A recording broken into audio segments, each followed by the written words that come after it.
There are many things that I, David Baddiel, don't understand, but it's my belief that I'm not alone in my ignorance, that there are many things that we're supposed to understand in this world which most of us don't. Many subjects that actually we kind of missed the first lesson on, and now, every time they come up, we nod our heads and pretend we know all about them, while inside we're just glazing over. So in this series, I'm going to be trying to understand some of those subjects in a very short amount of time. But first, I wanted to know whether the things I don't understand chime with what most people don't understand. So I asked them on something I do understand, more or less. Twitter. Scholar Poe has said, let me be the first to mention the most obvious, women. Caroline Leonard says electricity. Why hats? Someone else has said women. Richard Wilkinson. Quite a lot of men have said women. Dale says electricity. And M, who is a woman, has said men. Which is great. That's the first. Graham Jones says, who puts the wax on the outside of Edam cheese and why? That is a really good question. So I was getting a fair few coming up again and again, and one of those was electricity, which is interesting as it's so taken for granted in our modern world. It's the absolute basis for all our technology. In fact, were it not for electricity, I wouldn't be on a computer asking people what they didn't understand, nor would you be listening to me now. So it seemed a good one to start with. I worked in the signalling team in this area. One of the people who tweeted me about not understanding electricity was Dell, who has spent a lot of his time around electricity at Victoria Station. The trains here are powered with a third rail. You've got the two rails that the wheels run on, Yes. and then there's a third rail which carries the electricity. If you look over here, you can see the third rail. Right. And if you look on this Yes, I train can see in the front of third us, you see the little shoe that's between the wheels there. Yes. That slides along the third rail. So that's actually where the electricity connects to the train. Right. The motor spins. Yes. The power then goes from the wheels on metal rails. You're always told, do not touch the third rail, but the running rails are okay. But apparently there's return current running through them. And that's the bit I don't get. Dale, we'll come back to the end of the programme, but I think unless we understand what electricity is, we're never going to understand where it goes.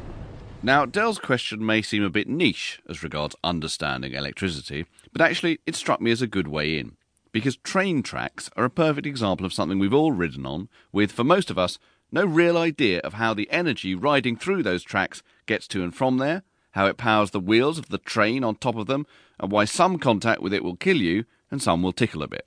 What is electricity?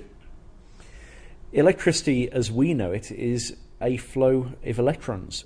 I was sitting at Manchester University with Ian Cotton, Professor of High Voltage Technology. So electrons have a charge and they move, and that motion of electrons is an electrical current. An electrical current is a measure of the number of electrons that pass through where we're taking the measurement in unit time. So if you want 1 amp, you need a lot of electrons. It's like 1 with many, many, many zeros. Right, huge okay. numbers. And 1 amp isn't much power, is it? So power is the product of voltage and current. Right. Now you see, now I've started to not understand again. So power and voltage are two different things. So power, current and voltage are all different things. Current is the number of electrons, charged particles, that pass through a point in unit time. The voltage is a measure of the energy that you need to give those electrons to get them to move from A to B. Many people think of it as water, in that you can have a high current at quite low pressure. You have a large volume of water flowing through a big fat pipe, but it kind of just dribbles out. You imagine a very, very fat pipe. If you turn up the voltage, you can actually push a lot more current and a lot more power through. So the voltage is like water pressure. Yes. Right.